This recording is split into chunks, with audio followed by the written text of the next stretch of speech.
Welcome to B.A.Showoff, the Dance Lifestyle Podcast. I'm Becky. And I'm Alexandra. And whether you're a dance coach, dance parent, or a dancer yourself, this is the show for you. Today, we're going to be speaking with Jaime Ruiz. Hi, Jamie. Hi. Thanks for being with us today. Thank you for having me. It's been a long time. A very long time. So a lot has happened since you left my side. Mm-hmm. So tell us a little bit about your entire experience since you left Miami and what you've done, or actually what you've done since you graduated from Coral Reef and what you did from there. Well, I graduated from Coral Reef in 2003. I'm aging myself right now, but so you guys have some context with my story. But you graduated a year early, so really. I did. I did graduate a year early. Okay. So 2003, right after I graduated, I auditioned to be a Miami Heat dancer. And I did that for 5 years. And then after that, I auditioned to be on a reality show, a Pussycat Dolls reality show. It was like a competition show to be in this sister group that they were creating. And I made it. So I filmed that for a little bit. And then from there, they asked me if I didn't make the group, obviously. They asked me if I wanted to dance at the Pussycat Dolls Lounge in Las Vegas. So Little Miss Miami that had been here my whole life was like, oh my gosh, I'm about to move across the country to go dance in a burlesque show. And I did. I drove across the country and I danced at that show in Vegas for 6 months. And then I moved to LA and I started my career dancing for all the artists and TV shows and award shows and movies and all the things, and just kind of been doing that ever since. So many dancers, they want to make that big jump and they don't because it's so scary. And LA's, it's a hard place. So what was it like when you you picked up, you were a Miami girl, very family, Hispanic family that I remember your parents were very strict. And all of a sudden, boom, off you went to LA, and that's a big jump. So what was that like? Yeah, so I think what helped me was that I had a job offer in Vegas. So I went to Vegas first doing the Pussycat Dolls Lounge there, and then from there they were opening one in LA that didn't end up opening, but that was what got me to go to LA. Was we're opening one here, do you want to come move here and do this one? So I did. We rehearsed. It never popped off. But that got me to LA, and once I was there, I had made friends with some of the girls in the show, and they were like, oh, you should be with our agency. And I'm like, okay. So they kind of walked me in there and they signed me immediately and started sending me off to auditions. So I'm grateful that I had a pretty helpful transition, things were kind of just aligning for me. But I know that for a lot of other people, it's I don't know anyone there. I don't even know how to get an agent. I don't know one dancer there. I don't know what are the dance studios. It's very, very scary. And even though I had all of that help, it was still so terrifying for me. I remember feeling in Miami I was a really great dancer. I'm one of the best dancers in Miami. And at the time, I really felt that way. And then when I moved to LA, I was I'm trash. I'm terrible. I am a small fish in a big pond. Everyone here is so talented. And I had to work really hard to overcome my fears and my insecurities, and with all the amazing talent that was there. And you did a lot of backup dancing for a while. You were dancing for Pitbull, and I know that you were helping with that. So what was that like? Yeah, I danced for a lot of cool artists. I danced for Pitbull. I went on tour with him.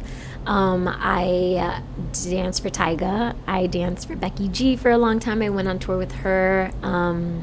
I did Chris Brown music videos. I danced for Christina Aguilera once. I danced for Sierra once. I feel like I did the damn thing. Yeah. Yeah. It was really fun, and that actually I ended up transitioning after the pandemic happened, where dance was kind of at a pause because you can't do shows, you can't go on tour. Once dance started to come back, I started transitioning into more choreography and assistant choreography and more on the other end of things. So I just kind of did it all. And is there any artist that you worked with that you were God, that was such a great experience, so memorable that you really wanted to work with them and you got that opportunity? Yes. So right before the world shut down in 2020, I did the world. It did. That's how it felt for me. I was and my career's over, and I'm just going to sit here because I can't do anything. But right before the world shut down in 2020, I did the Super Bowl with J-Lo here in Miami. So that was oh yeah, that was it for me. And it was the world shut down after that, and I was like, that's okay. I went out with a bang. Like, I'm okay. I'm okay with my dance career being over now. Like, I remember that show like vividly, because I remember that they had called over at Coral Reef, and the cheerleaders got to perform, and we couldn't because we were in competition, and we had competition, and I was like, oh, so bummed. And I remember like right after that, all over. I went from like the highest of highs to the lowest of lows. Like, what do you mean? Like, I feel like I just hit the peak of my career, and now I have to just sit here and do nothing. And do you ever feel, or did you ever feel like while you were there in LA that you were at a standstill, like besides the pandemic, that nothing, like you would try to book jobs and it wasn't happening? Or do you feel like you were constantly like going from one to the other and, you know, jumping back and forth? No, I would say at the beginning was difficult, like finding. I remember my agents telling me, like, you have to go out and make connections. That's how you get booked for things. Like, do you think these choreographers are going to pick, like, maybe she's a good dancer but they have no idea who that is, or like she's a good dancer and she's my friend and I know her, you know? So I remember, like, I wasn't booking things because I didn't know anyone, and I was, you know, insecure and not the best. And then I would try to take class, but like it was very intimidating. So I remember my agents telling me, like, you need to go make relationships with people, and I did, and I started to take more class and get to know more people. And I think for a while it was difficult, and I wasn't booking a lot of things. But when I started to put myself out there more and make more relationships and connections and just like try to overcome my fears, I started to also find like my lane of like what kind of jobs were for me, you know? Because at first you're going out for everything. You're just like, I don't know. You'll take anything. I'll take anything at this point, you know? But it was like more so the like sexy dancer, like dancing for Tyga. He wanted, you know, like the sexy girls that were gonna like twerk around town, or like Becky G, you know, it was like being like cute and sexy. It was like the more sexy jobs were my thing. I think before I would like try to do like the more hip hop jobs, and they just weren't. It was not my vibe. No, they weren't. Not my vibe. They didn't consider you a hip hopper. It wasn't working for me. So when I like found what worked for me and like the kind of jobs, I was like, okay, this is my thing. Let me go here. Very femme. Mm-hmm. And then once you like book a job or two, then people start recognizing you as like the girl that does those kind of jobs, and oh, that's the girl that's on this job. So then you have to work less to like put yourself out there. You start to get recognized, and then they'll book you for similar types of jobs. Do you think it's better to try to have a look to book certain jobs, or would you have rather had different kind of jobs? I mean, that's tough because it's like you're going to take whatever you can get. But once you get stereotyped into one kind of job and that's all you get, like you kind of, you know, sometimes you want to expand. For sure. And I think that like for some people, they're really diverse and really good at a lot of diverse genres. And, you know, I see girls that do like the hip hop jobs and the sweatpants and then can go and do like the sexy job, and you would never know, you know, like they're great at both. But I just think personally for me, I was just like, this was what I was good at, and the other was like I was gonna have to work really hard and for a really long time to take those kinds of like classes to be booked in those kinds of jobs. So for me it was like, this is working for me and I'm okay with this working for me and I like doing this, you know. So that was enough for me. But for other people, they want to do it all, and I'm here for that. Yeah. That wasn't it's funny that she did that because Jamie looked like the cutest little thing, like cutest little girl when she was in high school. She was tiny, she was petite, I was so tiny. She was so cute, and then she like became a woman all of a sudden. one day, I woke up and I was a woman. You know, it's so funny. Like, I have this picture of me in 9th grade, and I show it to people, and it's me in the dance studio, and they're like, you look like you're 10 years old. I feel like I remember, like, I was tiny, like no boobs, no no boobs, body, no no butt, butt. She nothing, was like just this little thing. Petite. She was a cute, well, we used to call her Punky Brewster because she was just this cute little thing, and then she all of a sudden she grew into herself. I'm not a cute little thing anymore. No, you're still adorable. They're actually the class that called me Santa. Yeah, you're forever Santa. Yeah, that's stayed, like it hasn't changed. That's your name. Okay, good. Yeah, so they're one of the ones that came up with the nicknames, like, which is hilarious because, you know, that doesn't really change, you know, at all. Like, I can't call you Miss Sandalo. No. You're okay, Santa. please don't. You're like, you can't call me I that. can't even say like Becky Santa, though. I'm like, you're Santa. That's your whole name. Who is Becky Santa? Santa. Yeah. Santa. Yeah, they still call that. So, I mean, when Alexandra was there for a while, it became Mama because of her. But Santa just stayed, and I like it. It's like Santa Claus. Yeah.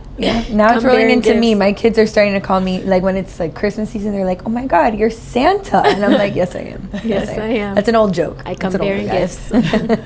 So now that you've done all this, you have like a business going on now. So tell us a little bit about that, because I think it's so cool what you do now. Yeah. So backtracking to pandemic when the world shut down, and I couldn't dance. Obviously dance was non-existent. I had booked a world tour with Major Lazer. I don't know if you know who they are. They're like a music group, DJ music group. And that was actually like my dream job. And I booked it, and we had rehearsed. This was right after the Super Bowl. We had rehearsed. We had learned the show. There was shows booked through the end of the year, like all over the world. Very excited. And then the world shut down. Yeah. And all of our shows started getting canceled. Ironically, our first show was supposed to be in Miami at Ultra. And I was like, I know the show got canceled, but can you keep my flight? I'm going to go home. If everybody has to get locked in, I'm going to go do that with my family. So they're like, sure, keep your flight. Kept my flight, came here. And I basically was here for like 4-5 months because we weren't doing anything. And in that time, everybody kind of had two things that they did. They either like partied and raged and just like enjoyed the vacation at home.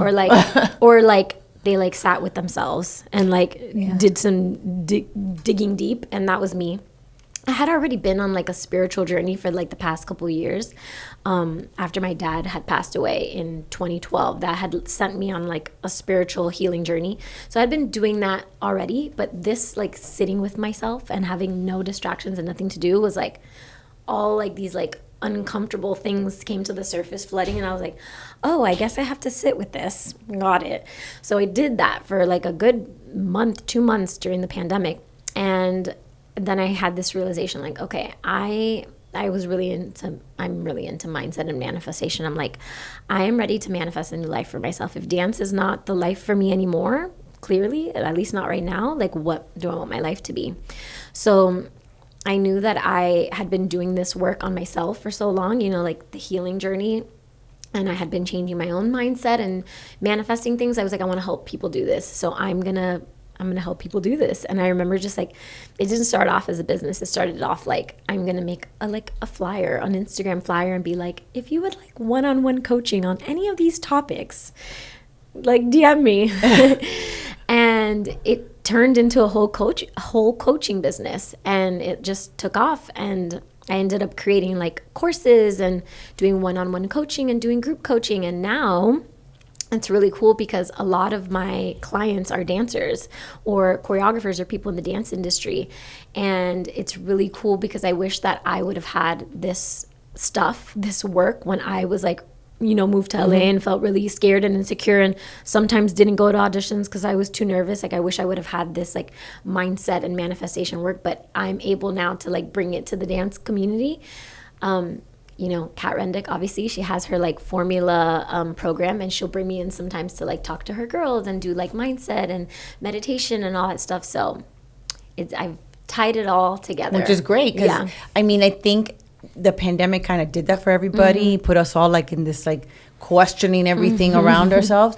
But everybody, like depression hit. Yeah. Because you lost all those like social skills. You weren't talking to people. You weren't having, social moments. Like you weren't around, like people were not in school. So they didn't have friends. And even when we came back, it was hard to see the kids. Like the kids didn't know how to socialize. Yeah. So things like that are important because people like don't understand. For sure. And being able to like guide them and the dance world, especially because all these artists were like left in limbo, like nothing was happening. Yeah. I mean, you would like get on Zoom and okay, let's take a dance class together, maybe like stretch together instead of it's by yourself. It's but so it's not the same. No, at all. It's not the same. Yeah. So And do you think that that's something that if, you would have figured out before, you would have gone that route first, or you would have continued dancing? No, I think it was supposed to happen like this. 'Cause what was nice was that I started the coaching business and that took off. And when dance came back around, I dabbled back into dance a little bit, but I had them both. So like at this point, I didn't have to do dance jobs because I have a business that was like doing well and making me money. So it was like more for enjoyment at this point. Like, oh, I would want to do that job. Oh, I'd want to do that job. That job seems fun. Or that job, no, I don't want to break my back for that amount of money. Thank you very much. I'm not going to do that one. I think it had to happen this way. And also because I feel like I'm like grazing over the fact that like I felt insecure when I went to LA and I didn't feel confident, but it was like it was bad. Like sometimes I would go to auditions and I would leave because I didn't feel good enough, or I was too scared, or I was afraid that I was gonna go out there and audition and forget the choreography, which actually happened to me many times. That's how like in my head I was, and like how just like I didn't have confidence in myself as a dancer when I moved to LA.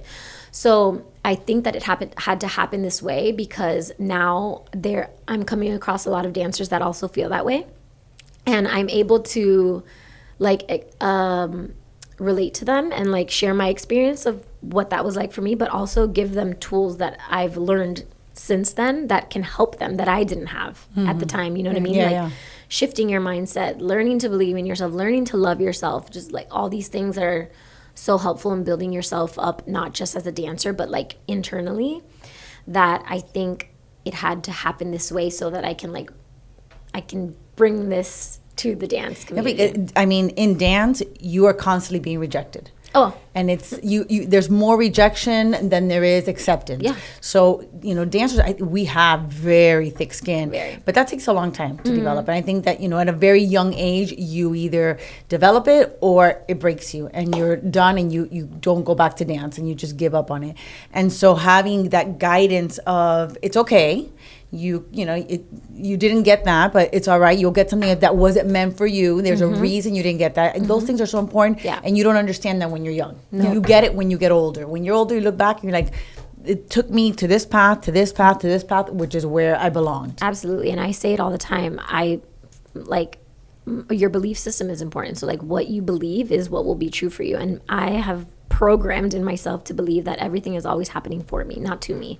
So even when there's something that's not going well or the way I'd like it to, or something is bad, it's happening for me to get to where I'm supposed to go. And it's not happening to me. I'm not a victim. Like it's actually helping me in a way. So now like I didn't know that then when you're getting rejected and you're not getting the jobs and oh no, why? And it's like now in hindsight, I can see every little thing happen on purpose. Yeah. So I choose to believe that now. So when things are not looking well or they're bad or, I'm like, this is for me. So I'm gonna be grateful that this isn't working out right now because it's for me in some way that I just can't see right now. Have you noticed the LA dance scene change since you've been there, especially being there during the pandemic, in how dancers are, approaching this dance world? I mean, dance world has really evolved a lot, but how they're getting there and they're evolving with it? Totally. It's like everyone is getting booked through social media now. And like, you're also getting booked like based on like how many followers you have. Are you like you have to be like a dance influencer of some sort. You don't have to be, but like that's where things are going. And before it used to be like your headshot and your resume and like how good you were at the audition. And now it's like, what's your Instagram? Let me see how many followers you have. Let me see what jobs you've been doing.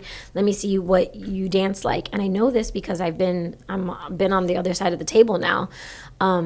I don't know if you know who Mikey Minden is, but he was like the choreographer of the Pussycat Dolls. Yeah. So I assist him a lot on a bunch of different jobs, and we're constantly hiring dancers. And that is our first thing. We ask the agents, like, send us your dancers and make sure their Instagrams are there, because I could look at your picture and I could look at your resume all day, but when I go to your Instagram and I see how you actually dance, or if there's no dance videos, it's like, well, we don't know, you know? And if we're not going to have an in-person audition, I need to see what you look like dancing. So it has changed so much. Like, social media is a huge thing now when it comes to dance and the dance industry, for sure. So what do you recommend dancers do if they want to get booked and social media is so important? What do you think that their social media should look like, and what should they be posting there? Okay, so I would recommend dancers that they take a lot of class, and take class with choreographers that are like working choreographers and booking dancers on not only those choreographers, but make sure you're taking class with those choreographers that are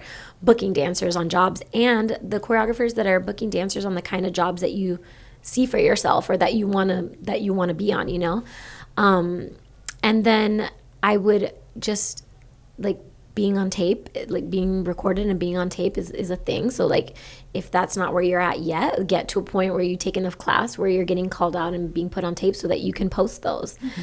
I think it's really important. It's really important. And then I would say like at least pin your best dance video to the top of your page, because nobody wants to go to your page and scroll and be like, oh, I guess she doesn't dance anymore because I don't see a dance video. At least one at the top. And a good one. Yeah. Oh, definitely. This is your resume. This is your resume now. You know? And it's really hard because I know that when you go take these classes, it's always the best people. They're there. They're the ones that are getting called out. They're doing those videos over and over again. So how do dancers, how do they get themselves to be on the video? Because, I mean, if you're going to go take a class from a big artist and they're going to be there and they're going to, all these other amazing dancers are there, they're going to get picked, but you want to get picked as well. So how do they do that? How do they stand out? So my advice is like, do what I say and not what I do, because my advice is like, I didn't do this, and that's why I'm telling you to do this, because I didn't have the guts and the bravery and the confidence to do this. But I would say like go to classes that maybe feel easier for you, like maybe even like if you're a heels dancer, go to a beginner's heels class where you feel confident, and then that teacher is going to put you on tape. You know what I mean? Like, or maybe it's like a choreographer that that you feel comfortable with, and maybe you've even like assisted them on the choreography, so you know it well before they go teach it in class. Just like find your ways to get on tape. It might not be like going to like the biggest class with the best dancers and like, you're not there yet. So start smaller, I guess I would say, like classes where you feel a little bit more confident, or like take someone's class consistently so that you get really good at that person's style, and that person knows you and sees you, and eventually will be like, you're doing my stuff really well now. Like, I want to put you in a group. Do you know what I mean? Yeah. You just have to like put the time in and the practice and consistently show up. And do you think that it's this is a better process than when you were there, that you would have to actually go audition in the headshot and you had to kind of fight for your spot? Because it is kind of like, at least I get to prove myself if I go into an audition. Whereas, this way it's like, it's who you know, and, it's who they see right there on that video. So it's kind of like a toss up. Yeah. Honestly, like, I don't know, because when I was auditioning, that was so terrifying for me that I hated it, that maybe this would have been better for me. Yeah. But then I don't know that I would be in this place where I feel confident enough to go put myself in class and on tape if I didn't go to those auditions and book those jobs and become that dancer. So I think kids also now are being encouraged to do that at a much younger age. For sure. So I think that like as it is, like we have kids starting dance accounts and things like that already in high school, even middle school. I'm saying elementary school kids. So I think going into the world already having that experience of putting yourself out there on social media, I think now is kind of, it's a little bit more normal than, something back then. And I think that people are less afraid to put themselves out there. Yeah. For sure. It's like they're growing up seeing that this is the norm. So they're like, oh, that's what I have to do. It's like less of a scary thing. Where I feel like for me, going to class in Miami was not really a thing, and definitely not like putting yourself on tape, and not even very many auditions in Miami. So the things that I did in Miami were like on such a small scale that when I got to LA, I was like, whoa, class, whoa, auditions, whoa, tape. Like, this is terrifying for me. It was not something that I was familiar with. So. Yeah, no, and back then there was no social media, so it wasn't like that. I mean, we had MySpace. Oh, yes. That was about it. Yeah, so with these kids posting these videos or these people going out there in the world, do you recommend quality over quantity? Or do you recommend that, like, put yourself out there as much as you can, even if you feel like this wasn't my best that I did, but this was a great video, it's a video of me in a class? No, I wouldn't say I would say quality over quantity. Yeah. Granted, like, you got to start somewhere. So I'm not saying get to perfection before you're putting yourself out there, but also like don't just throw anything up there. You know what I mean? Like train for a while before you feel good and confident, and then put your best stuff up there. When you get better, maybe take that down, put your next best stuff up there. You know what I'm saying? You don't want to wait till you're perfect, because you'll be waiting forever. But you don't want to just put like something sloppy or messy up there. Yeah, because I think that's something that people struggle with too, is like, I mean, we're also our worst critics. Mm-hmm. So and then you regret it later, and then once it's out there, it's too late to take it down. And then it's like, oh, you know, I wish my leg lifted a little higher. I wish that, you know, I got lower to the ground on this. But, you know, I think people need to be just objective about what they're putting on there. Sure. So here's the thing is, like, even if you put something up that's not your best, your leg wasn't where you wanted it, or it wasn't as amazing, maybe you had a little mess up. People might, you know, choreographers or people, and then she might see that and be like, oh, they're good. They're not great, but they're good. What they won't care about is later on when you post something and you're amazing, they're not going to care that you weren't good at a certain point. They're going to be like, oh, she's amazing now. I want to book her. Do you know what I mean? Right. So like, don't be afraid to post something that's not perfect, because sure, maybe someone will see it and not want to book you yet, but when you do become amazing and great, and those are the videos they're going to be watching, they're not going to be like, yeah, but she posted one 3 years ago where she wasn't that good, so no. Right. And improvement, I think improvement means a lot too to people. Totally. So like seeing like, oh yeah, well, she didn't do great in this one, but I see that she's improved, or they've improved, whatever, and you know, I think that goes a long way. Yeah, they're not going to care about or remember what you did then. They're caring about what you're doing now. Do you think that when doing Miami Heat helped you in this whole process, or, you know, because there's some girls that will go into like NBA or whatever, and then they decide, oh, I don't ever want to do this anymore, kind of like they get burned, or they get stuck there for 10 years and then, you know, they don't go anywhere else? Or do you think that was a good stepping stone for you? I think it was really great for me. I think I became a woman as a Miami Heat dancer. I feel like that's where I became a woman. I learned a lot about like hair and makeup and like looking good and like poised and like all of those things, you know, being like I learned how to be like a showgirl, I feel like. And I brought that into my professional dance career. That's where I think that I was like, oh, this is my niche, like this kind of girl, this kind of dancer, you know, like the sexy jobs, like that's my thing, you know. So for me, I think it was helpful. I learned how to be a professional dancer. And you got a lot of connections. I did get a lot of connections, and even just like, well, Kat I knew since high school, but like most of my professional dance jobs that I did in LA were Kat was the choreographer. You know what I mean? Kat was a year older than you? She was a year younger than you. Yeah. Because she moved over there immediately, pretty much, right? We moved kind of around the same time. She did the Heat for 2 years or 3 years? She did the Heat for 1 year, hated it, then kept dancing professionally here, and then I think she moved to LA maybe like a year before me.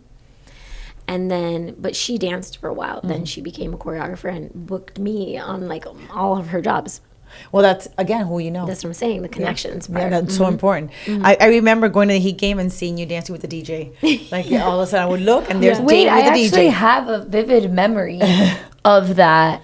And the DJ was saying, go Jamie, go I actually remember that. DJ Irie. Yeah, that was my favorite thing. So like at Heat games, there was like a sheet where it was like, you could fill in your name of the things you wanted to do. Did you want to do DJ Irie? Did you want to do t-shirt toss? Did you want to do like all the different things of the game? And I was always like, would run to it. I'm like, DJ Irie, put my name there. It was my favorite. Yeah, I remember seeing you every time I would go to the game there, you were dancing with the DJ. I was like, oh my gosh, that's like a core memory unlocked. I think maybe when you danced like for halftime show, she was there. I think I remember that actually. Yeah, because I think I went to go see you and everything. Yeah. So, oh my God, all those little memories coming back. Wow. Yeah. Even though I forget most things, because I'm so bad. So what do you think your career is going to now? Like with dance and with your business, where do you see it, continuing?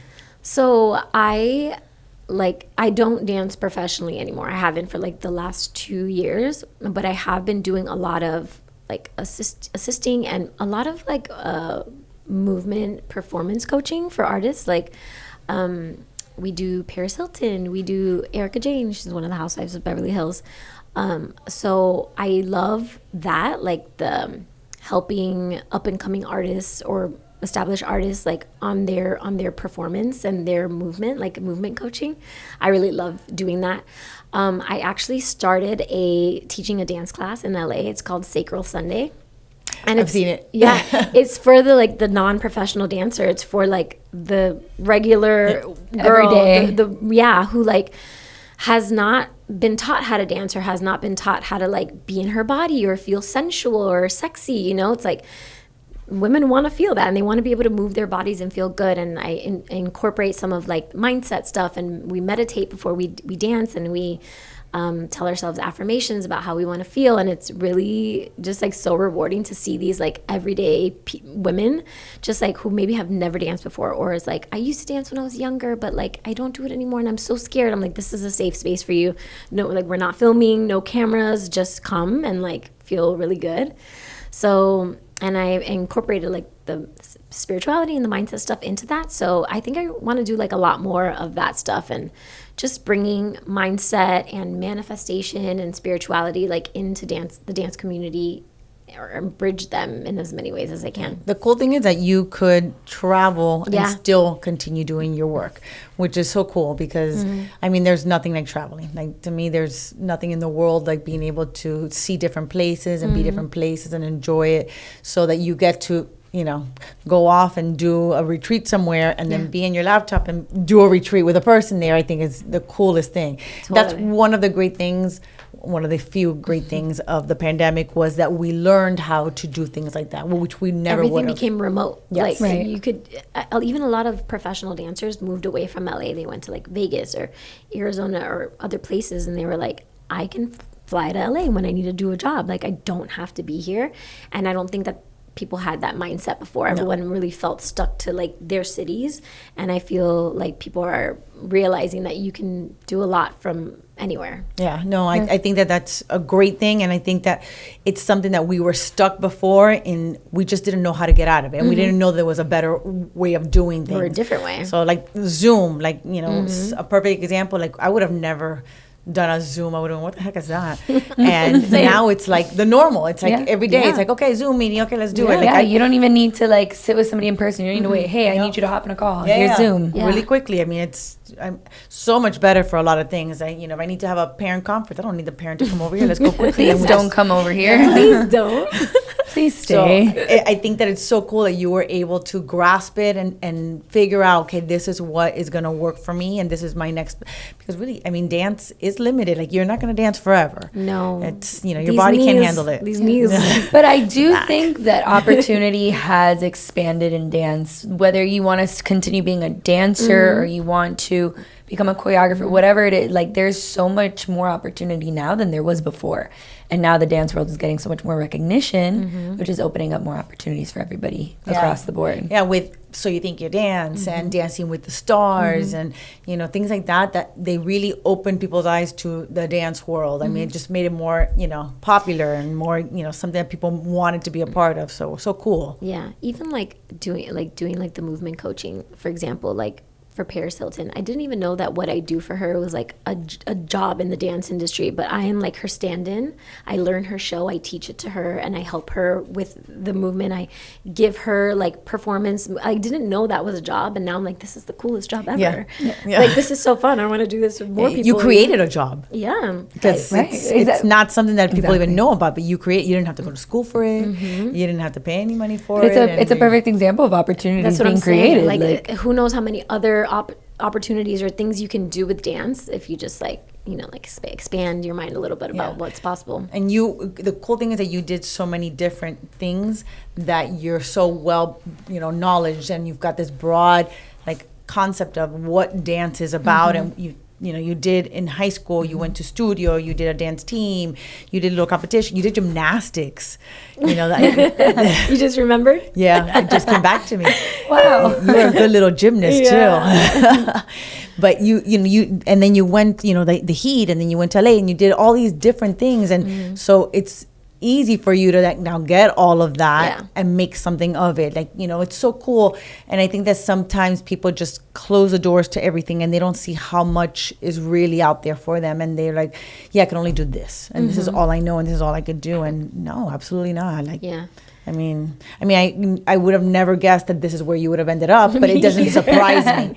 It doesn't surprise me at all because you were always a little go-getter, so it doesn't surprise me. But how cool that you found your niche. For sure. And for a long time, I felt like I identified as a dancer, and then I identified as a life coach.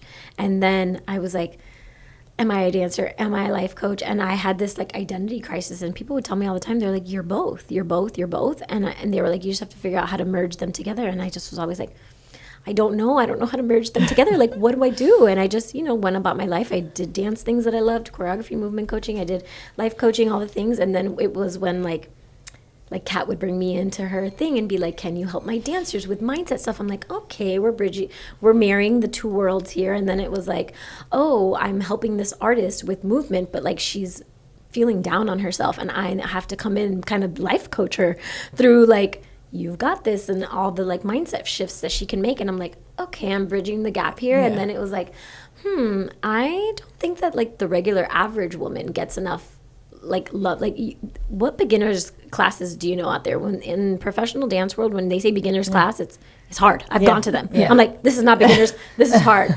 And like, so many people reach out to me all the time. They're like, I wish you could teach me how to dance. I wish I could dance like you. It's too scary. Like, I'll never step foot in a dance studio. And I was like, okay, this is like a mindset thing also. And this is like, you need a safe space. And I just, like you said, like all the things that I've done and all the things I've learned, all the experiences and people I've met, I'm like, this is where we're swirling something together here, and we're going to mishmash it all and make something amazing. Do you work with young kids as well, or do you just work with adults? I don't work with young kids, not for a reason. It just hasn't like shown up for me. Because you'd be surprised at how many young kids really need more guidance. Yeah. Like, they need it because they're dealing with a lot of rejection. And like after the pandemic, it was a hard change for them, and they grew up in a very different world, and they're scared of a lot more things than when you guys were young. When we were young, we just go outside, do this, do that. I had no fear. None, but they do. I know. So you'd be surprised at how many kids could grasp that. Just applying to colleges now is such a stress. I see it now. My niece is a senior in high school. My other one is a junior. Like, I see it. My nephew just went to FSU. Like, I see it. I know that it's necessary.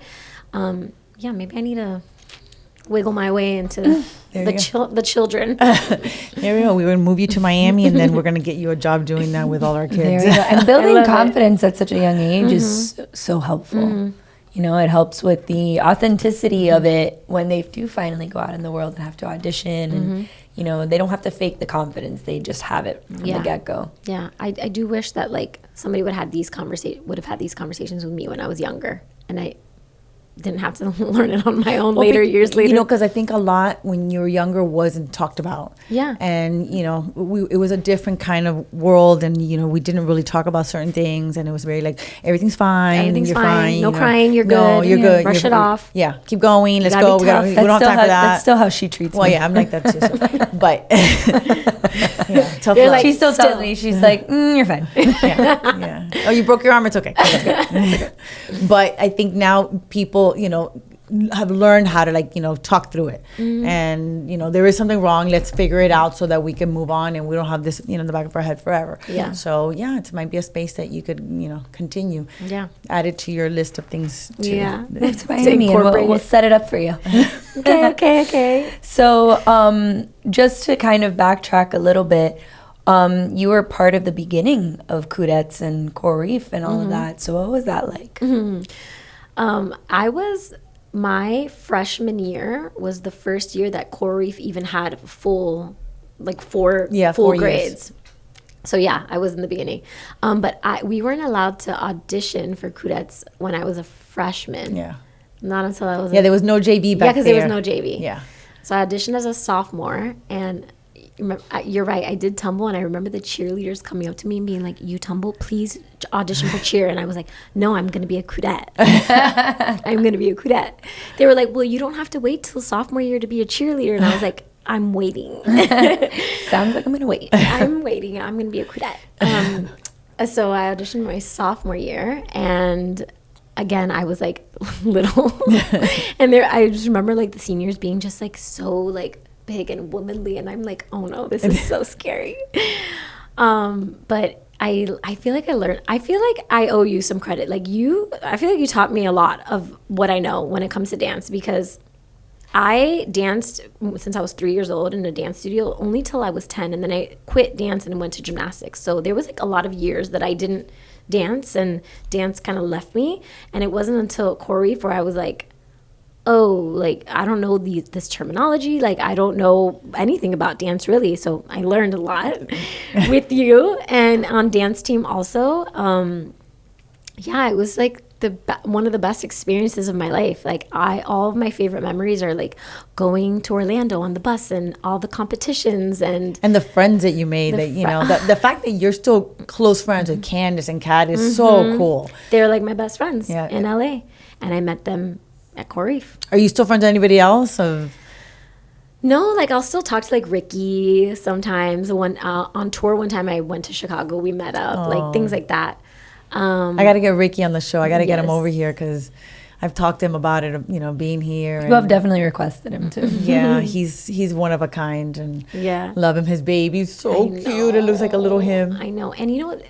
I don't know if you know this or not, but Ricky and I, when I danced, since like when I was 7 years old at the dance studio, we danced together. Yeah, I remember. He kept dancing, and I quit and I went to gymnastics. Then we met back up at Coral Reef, so that was cool. Full circle. Yeah, it was just like high school dance in high school specifically, and being a Kudette was like chef's kiss highlight of my high school experience for sure. Yeah, I try to make it so it's memorable, your high school year. I mean, I had great high school years, so I want to make sure that kids, when they come through Coral Reef, have amazing memories and amazing times. So, and it's very different from when you were there. I mean, it was a lot more fun, I think. Yeah, it's a lot more competitive now. Well, remember that you posted a video about like what's required to like make the dance team or whatever, and I was watching some of these chicks. I'm like, I would not have made the dance team. Oh, you would have totally made it. You could do all those things. Oh my God, for sure. But to that point, like I remember even before I auditioned, like the Kudettes were like really good, you know? And then even when I got on the team, like we were really good. Like we would go to competitions and we would do really well. But then I watch the videos back on YouTube now, and I'm like, what was that? We were not that good. We were good for the time. And then like now we were good, but we were not like what it looks like now. It's like insane. The caliber of dancers now is just unbelievable. It's like insane. I say that all the time. In my time, I was good. Now, yeah, no. Yeah, no. It's a very different type of dancing, and I mean, the kids nowadays, they might not be able to do a back leg grab that you were able to do, but there's other things that they have to be able to do. Like, things just are different. But, I mean, I think you totally could have done all those things. Like, no problem. Maybe because I was a gymnast back then, but... Yeah, I know. It goes a long way. You would have gotten all those tricks. Toes now. Come on. Like that. My back. No, you would have been fine. You were super flexible, and you were like super, acrobatic. I was athletic and acrobatic. Yeah. Like I just remember when we would have like across the floor, I was like, oh, my time to shine. We're about to do leaps, and I'm gonna kick my head. This is where I thrive. I was that girl. Yeah, well, we still, they still got to do those leaps, but no, they're completely different. The turns are just, I mean, I think that we did crazy turns back then. We did good, like, fouette combos. Yes. We were impressive at the time. Yeah. I mean, they weren't as clean as it is now. They were not. But it was like everybody was turning, and let's go. It was like, a whole minute of turning. We just go. It was. That's basically what it was like. I'll never forget the Welcome to the Jungle one where it would like add it on. Yeah. Yep. Next line. Ball change and go. It's classic. It's classic. You guys gotta go back and watch that. Welcome to the Jungle. That was a fun one. So you did Welcome to the Jungle. You did Spiders. Mm-hmm. You did. I did She Bangs. Yeah, I got thrown into She Bangs. I don't remember how that went, but I think it was from the year before, but then I made the team, and then we had to learn, me, Jaden and Nikki probably had to do it somewhere. I vaguely remember that. Yeah. So what was your ending pose for She Bangs? She doesn't remember it. No? She doesn't remember that crazy story. She Bangs. Wait, what? Oh, for the when you had to cut us off? No, yeah. I don't remember that. No, she doesn't remember that story. But she was Welcome to the Jungle. She was probably one of the leg grabs. She could have been a switch leap to the floor, because she probably would have switched leap to the floor. Probably. So she would have done either one. But I do remember her in Welcome to the Jungle in a corner doing a back leg grab. That I remember too. That was, And then people were doing crazy things, and she was in a back leg rub for a while. So I couldn't even. No. Can't even reach for it. And it came so easy for you. You would just go, whoosh, pow, like no problem. I don't know how I did that. That's probably why my back hurts now. Oh, for sure. Oh, there's no doubt. There's no doubt. Those things couldn't have been good for us. No, and we would do it like without stretching. Yeah, that like, was the crazy part. Without stretching, I just like drop into a split like it's nothing. Yeah, no. Yeah, these kids don't understand. Please stretch now. Please stretch. I'm like, please stretch. Well, they take it for granted because you really, back then, you know, when you're young, you don't really, you're not sore. You're very limber. Yeah, but as you get older, you're like, ooh, I wish I stretched a little more. Just a little bit. A little more. Well, we're going to have to bring you back to Coral Reef someday. I mean, I still have the picture of She Bangs in my office. Where I look like I'm 9 years old. 9 years old. Yes, you do. You do. But I mean, you still look exactly the same. Do I? Just like a little bit of a woman now. A little woman. She grew up. She grew up. That's what the heat did to her. Oh, well, Jaime, it was so nice to have you. It's been great seeing you. I missed you. I haven't seen you in such a long time, so it was so nice to be able to catch up. And then maybe we can get you to move to Miami and, you know, do some stuff here. TBD. Stand by. Stay tuned, maybe. Yes, for sure. And then if anybody wants to find you or contact you, how do they contact you? My Instagram is at James Lee and the number 4, and at the link in my bio is literally everything. My website, courses, message me, all the things. Yeah, we'll make sure to include you in all the social media so that they can find you easily. So okay, thanks for having me. No, thank you for being here, and thank you to our listeners for being with us today and listening to everything Jaime had to talk about. And if you like what you heard, make sure to subscribe to our YouTube and follow us on Instagram. And if you have any questions or suggestions, make sure to click on the link tree in our bio and fill out our Google form. Thank you. Bye. Bye.